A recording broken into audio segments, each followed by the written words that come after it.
Regarding metal utensils, the flatwares and the hollowwares are tame. If they break, they become tahor. If one refashion them into utensils, they revert to their former state of tuma. Reb Shimon Gamliel says this does not apply to every kind of tuma, but only to corpse tuma. Every metal utensil that has a name of its own is tame, except for a door bolt, a lock, a socket that is under the pivot, the beam, the pipe, since these are made to be attached to the ground.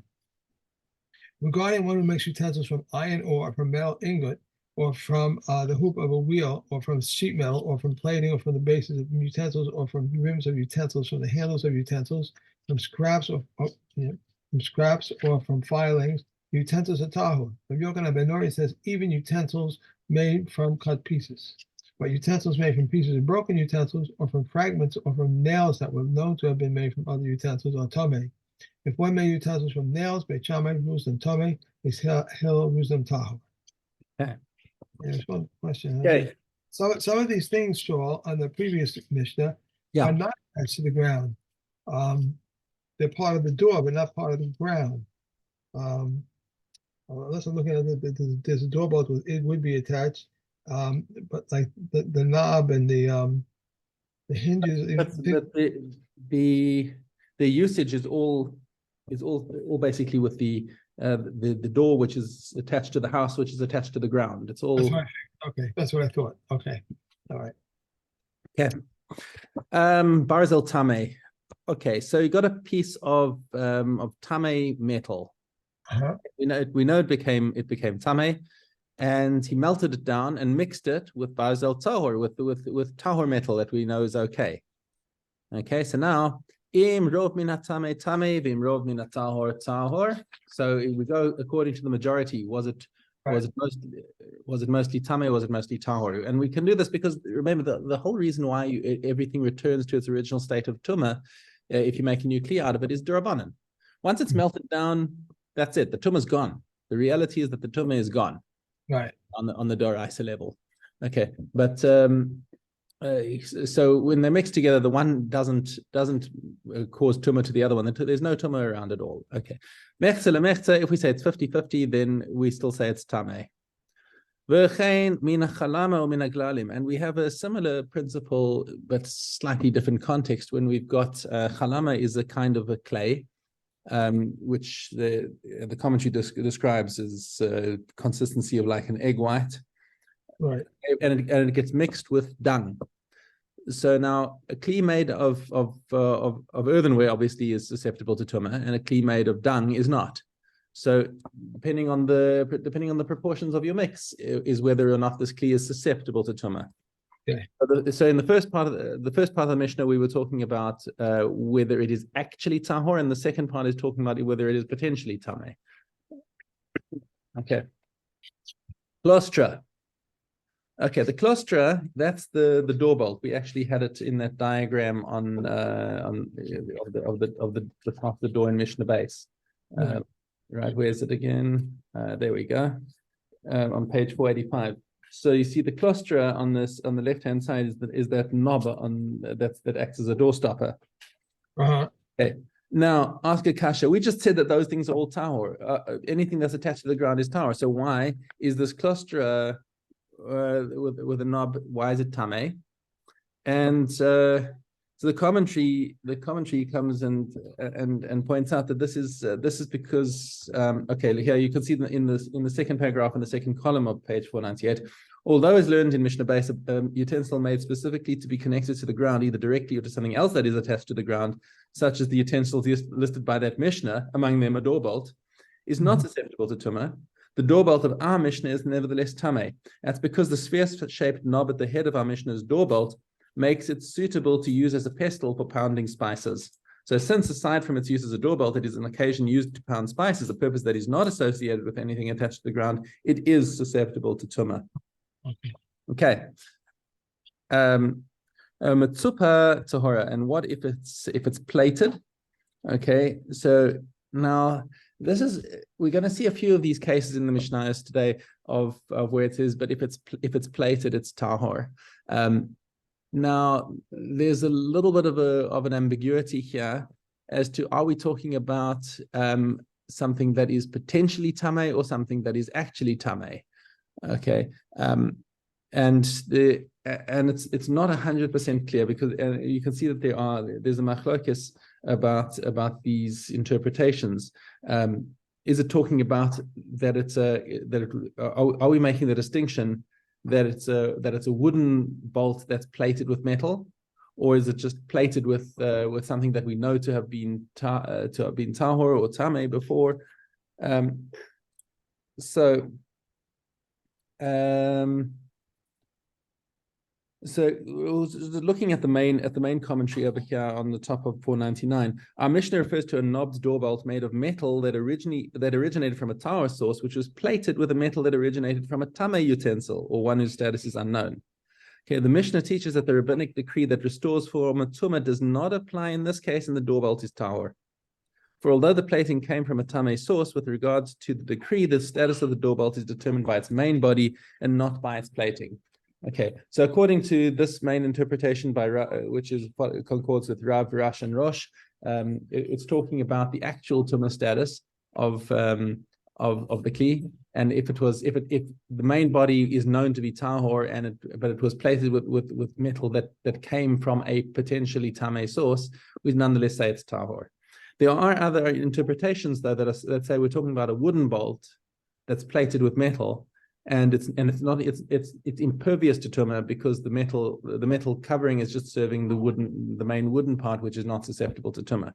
So just for you to be aware that there is a possible ambiguity in what this Mishnah is talking about. Okay, hapin v'hapurna. So talking about a door bolt, you see the lock. Right. See this little diagram on page 500 of what the key looks like, and how the tumblers and the key fit into there. Without getting into all of the mechanics of it, the point is that they're both tamei, and each of them is independently tamei as a kli in its own right. So they don't need to be together in order to be tamei. They already independently they're separate Keilim. Mm-hmm. Okay, back to the klostra. That's our door bolt with the knob. Rabbi Yeshua Mer Shom Tami Pesach Sola B'Chavero B'Shabbos. He says you're allowed to. So Rabbi Yeshua says on Shabbos you're allowed to take it away from this. Well, Shomta, you have to drag it. In other words, if you want to move it from one door to another, you have to do tiltul min atzad. Right? That you can't pick it up directly. What he's saying is that there's a certain degree of muktzah on this thing. So even though you can use it, it's nonetheless meant to be in this position and whatever. So what he is saying over here, and his counterpart Rabbi Tarfon says, so pick it up and move it with your hands. There's no issue, says Rabbi Tarfon. Okay, now what they're arguing about is it why is it mentioned in Keilim at all? This should be a Shabbos shaila. Okay, is because there's a crossover in the halacha.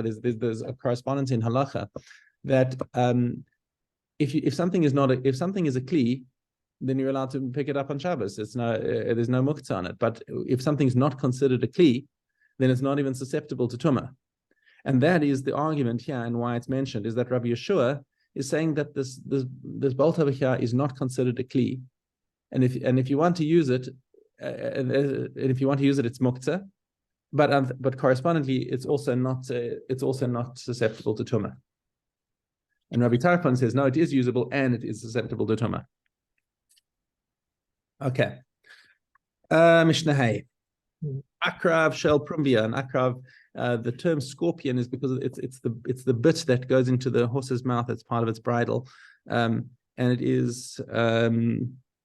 It's got a shape that resembles a scorpion, which is why it's called an akrav.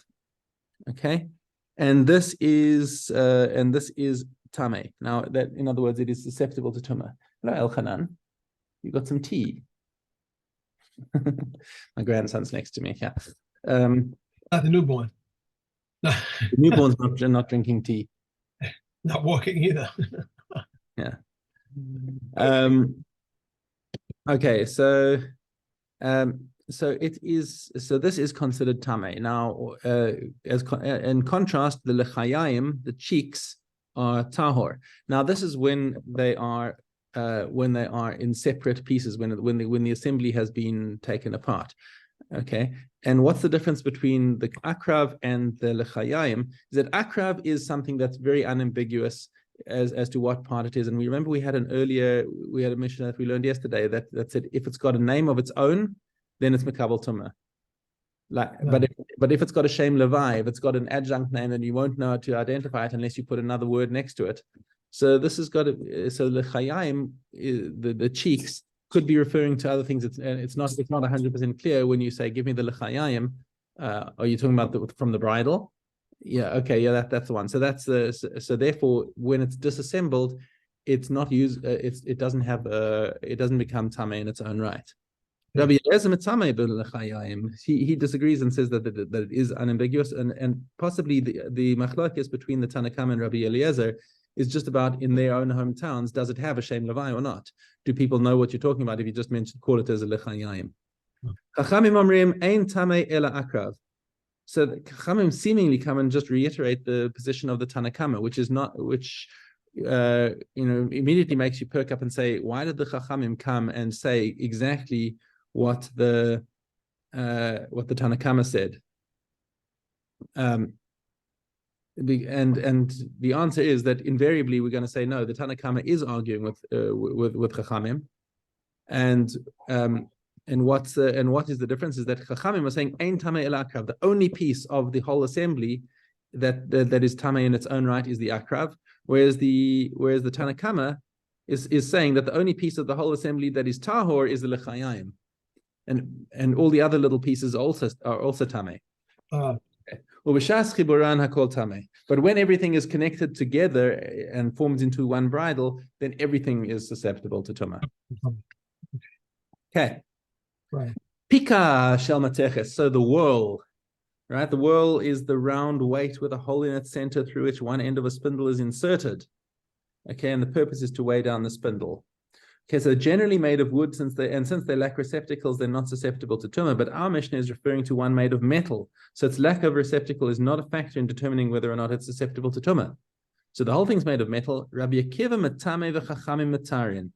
Okay, so that would seem obvious. If you looked at this and just said, okay, you've got a metal kli, it shouldn't be obvious that it's tamei. And why? So why are the chachamim saying that it's tahor? So the commentary says that the Chachamim maintain that a whirl is an object whose name must be qualified with an additional term, i.e., the whirl of a spindle. If you just said pika, you wouldn't know what it is. But so since it requires the addition of a qualifying name, it's not seen as a kli in its own right, but as a component of the spindle, and therefore it's not susceptible to tumah. Okay, mitzupa tahora.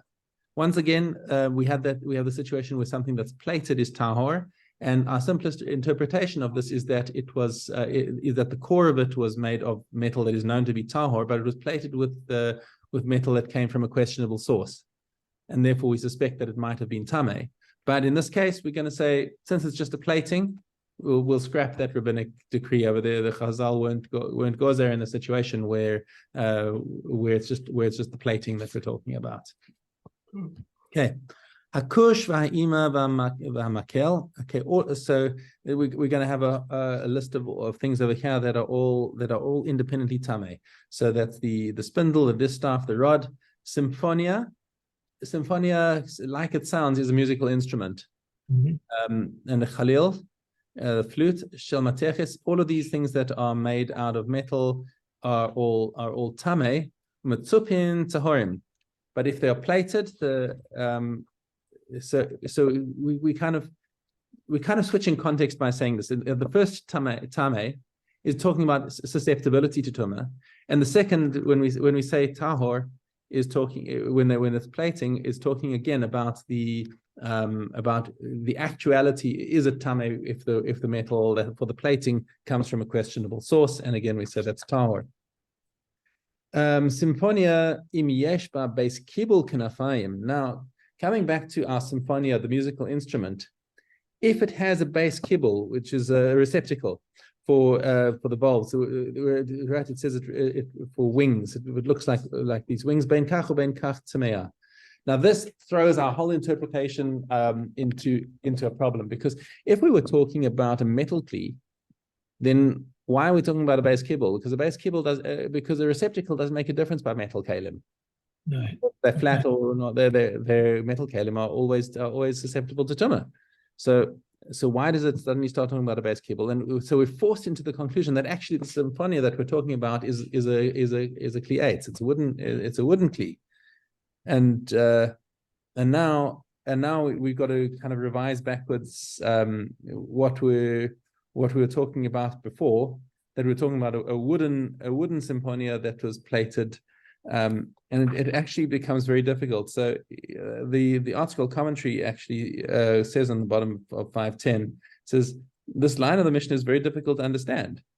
Understood simply, our Mishnah is teaching that although a plated symphonia is tahor, that it's not subject to the decrease restoring form of tumor. A slotted symphonia is subject to this decrease since it has a receptacle. However, this cannot be what the Mishnah means. First of all, the fact that the symphonia has a receptacle has no bearing on whether or not the rabbinic decree applies. Regardless of whether or not it has a receptacle, its status with regard to this decree is determined by its main body and not by its plating. Okay, and furthermore, the Mishnah says that a slotted symphonia that is not plated is also tameh. And a symphonia that is not plated with tameh metal is certainly not subject to the decree. Okay, so perforce we must say that here, unlike in its previous case, our Mishnah is referring to the slotted symphonia susceptibility to tumor. If so, we must also say that the symphonia was made of wood, for our metal already ruled that a metal symphonia is susceptible to tumor even if it has no slots. Okay, and a standard symphonia which lacks a receptacle is susceptible to tumor only if it's made of metal or if it's plated with metal, since the metal plating defines the entire utensil as a metal utensil, as explained above, but not if it's made of wood. Our Mishnah teaches that a slotted wooden symphonia is susceptible not only if it's plated with metal, but even if it is not plated, because its slots are considered receptacles. So it's a big quetch to try and work out how this Mishnah is consistent with itself. And if they're saying that this Mishnah is difficult to understand in the article commentary, then trust me, you're not alone if you're feeling confused. It says also that sometimes they use valves to change the sound. So those valves would be susceptible then, because they'd be a receptacle. Yes, that's right. Right. It's in the last paragraph on 510 on the one on my left side. Yeah. So okay. All right. Let's go back to Ches Zayin. Regarding a sheretz that is found in the eye of an oven, or in the eye of a stove, or in the eye of a kupak, or from the inner edge and outward, the oven is tahor. And if it was in the air, even if an olive volume of a corpse was in the eye, the oven is tahor. If there's an opening of a tefach in the eye, everything is tummy. If a sheretz was found in the place for laying the wood, when Yehuda says from the outer edge and inward, the stove is tummy. But the sages say from the inner edge and outward, the stove is tahor. Yossi says from the point opposite where the pot is set and inward, the stove is tummy, and from the point opposite where the pot is set and outward, it is tahor. If a sheretz was found in the place where the bathhouse attendant sits, or the place where the dryer sits, or the place where those who cook olives sit, the stove is tahor. It is tummy only if the sheretz was found in the place where the pot covers up the opening and inward. If a pit has a place in it for a pot to be set, it's tummy, and a pit of glassmakers, if it has in a place for a pot to be set, it is tummy. The furnace of lime manufacturers, or the furnace of glasswood manufacturers, or a furnace of potters is tahor. The perna, if it has a rim, it's tummy, and Rabbi Yehuda says if it's istigos, it is tummy. The Gamil says if it has a thin lip, it is tummy. Yeah, that's it. That's it.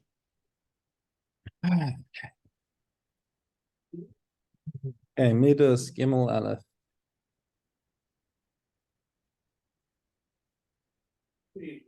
The altar was 32 amos by 32 amos. It ascended 1 amma and went inward 1 amma. This tier was the base. If it is found to be 30 by 30 amos, it ascended 5 amos and went inward 1 amma.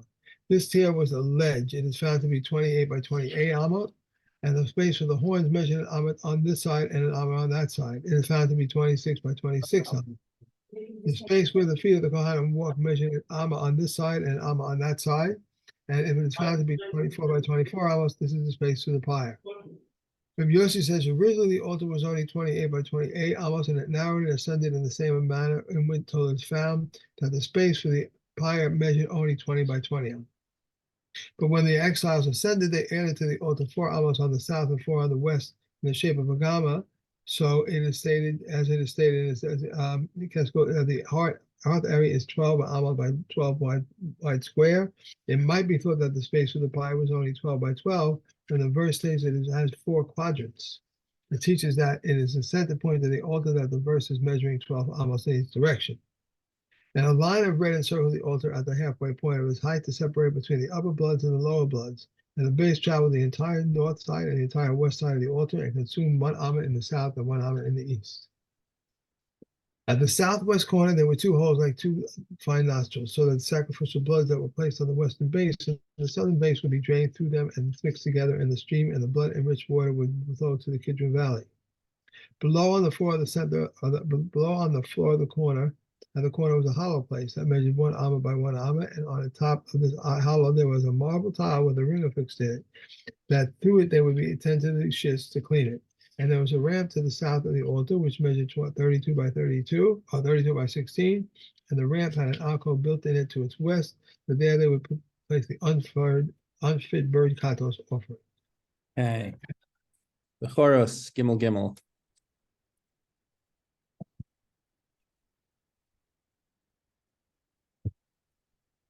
Yossi ben Meshulam says, if one slaughters a bechor, you may make a space for a butcher's patch on either side and pluck the hair, provided that it does not dislodge it from its place. The same is true for one who plucks the hair to observe the place of its blemish. If the hair has of a blemish, bechor fell out and had placed it in a recess in the wall, and afterward he slaughtered it, Akiva ben Mahalel permits it, and a common prohibit it. These are the words of Rebbe Yehuda. Rabbi Yossi, however, said not in the case of a kavya alone permitted. Rather, they argued about the hair of a blemish before that fell out was placed in a recess, and afterward the animal died. And in this case, a kavya and mahalo printed and said becoming prohibited. Yeah. The wood is hanging from a bakor, that which appears to be from the shearing is possibly permissible, and that which is not to be from the shearing is prohibited. Okay. How long is the Israel required to care for a bakor? With small livestock until 30 days, with the livestock 50 days.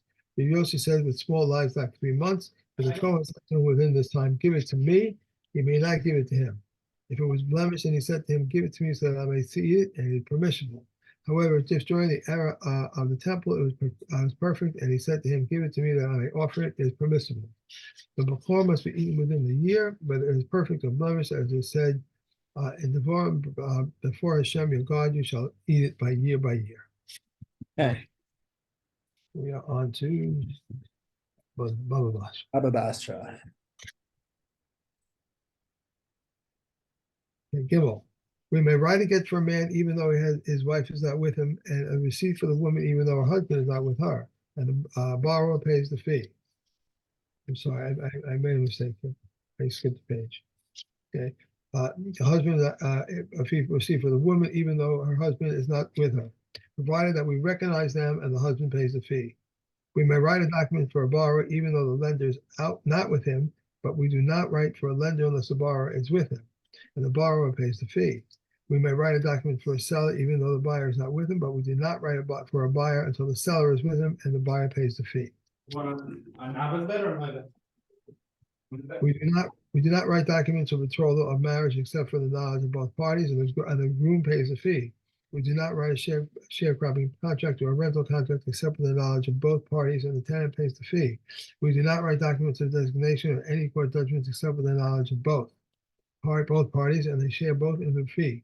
Shimon ben Gamliel says the two of them write 2 documents, one for each party.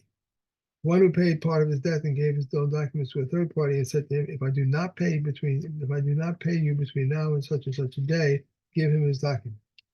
When the time came and he did not pay, Rabbi said she should give him the document, and Rabbi Yehuda said she should not give it.